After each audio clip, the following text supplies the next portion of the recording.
In the heart of Kansas prairie country back in 1890, where the wind whispered secrets through the tall grass and folks knew their neighbors by the sound of their boots on the dirt road, Riley Caldwell had built a life as tough as the land itself.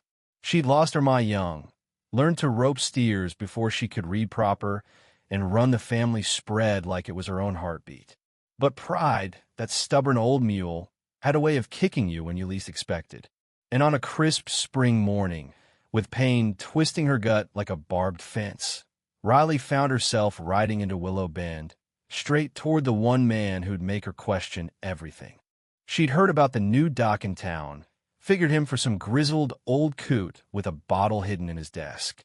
Instead, Ethan Harlow was all sharp lines and steady, eyes maybe 35, with the build of a man who'd wrestled his share of trouble, but cleaned up nice, like he'd stepped out of a Chicago catalog.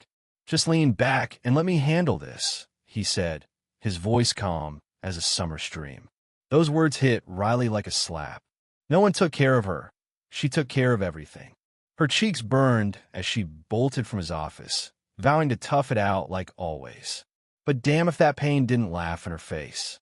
Back at the ranch, Uncle Jed, the grizzled hand who'd stuck around after her pa passed-eyed her like she was a lame foal.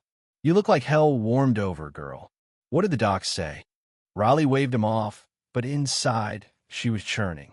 Why'd Ethan's words rattle her so? She pushed through chores, ignoring the fire in her side, but fate wasn't done meddling. A chance run-in at the general store had Ethan tipping his hat, all polite smiles and probing questions. "Still hurting?" he asked. Riley snapped back. "None of your business," but his gaze lingered, making her feel exposed, vulnerable, things a ranch woman couldn't afford. Days blurred into a haze of denial. Riley ducked behind wagons, hid in alleys, anything to avoid him. Folks whispered, was she sweet on the dock, or just too proud to admit she needed help? It grated on her, that assumption that she was weak. Ethan, though, was relentless. He showed up at the ranch with a bottle of tonic. Neighborly gesture, he called it. She smashed it in a fit of rage, convinced his interest was some rich man's game him with his Eastern education and fat wallet. Just a dirt-poor rancher.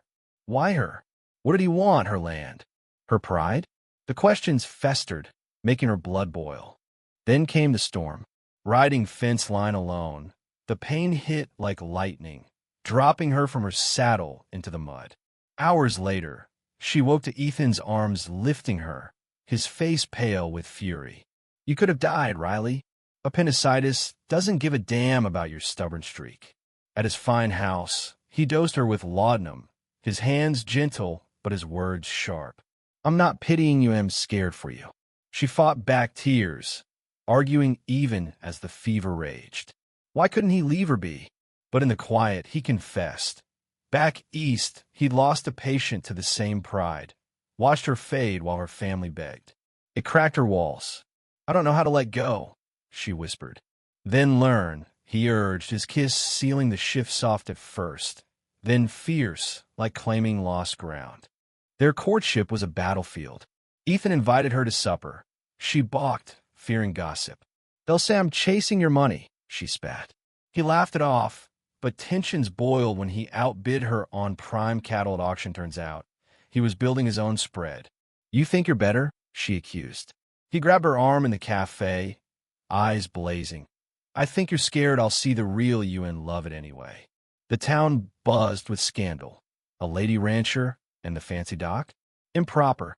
Riley stormed home, fuming at his arrogance, at her own fluttering heart. Why did he push? Why couldn't she just say yes? Climax hit when illness flared again. Collapsed in the barn, she nearly bled out internally. Ethan rode hell-bent, scooping her up, operating by lantern light. "Don't you dare leave me," he growled, stitching her side. Post-surgery, raw truths spilled. His failed engagement to a society belle who'd mocked his humble roots. "She called me a hayseed in a suit," he admitted, voice breaking. Riley's anger flipped to empathy. "She was blind," she said, pulling him close. Their second kiss ignited everything passion, forgiveness, a promise to face fears together.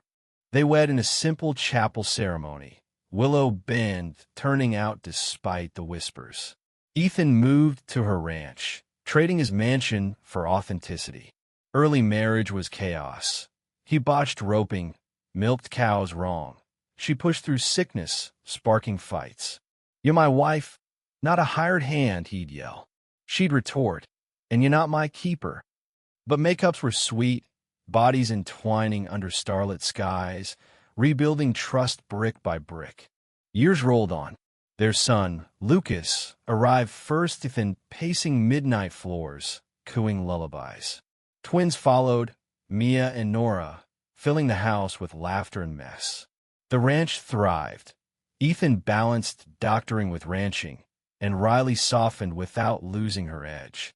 Disaster struck. A drought nearly bankrupted them. A stampede tested their mettle, but they endured, arguing fiercely, loving fiercer. A decade later, watching Ethan teach Lucas to lasso, Riley leaned on the porch rail with Uncle Jed. "Regrets?" he asked. "None," she said. Ethan caught her eye, sweeping her into his arms despite the kid's giggles. "Still think I'm too good for you?" he teased. "Terrifying," she replied, kissing him deeply. Their love wasn't fairy tale perfect, it was hard-won, real, a testament to letting walls crumble. What do you think about Riley's journey from fierce independence to embracing love? Was her pride justified, or did it hold her back too long? Share your take in the comments below. I'd love to hear your stance on whether vulnerability makes us stronger or weaker. Let's discuss.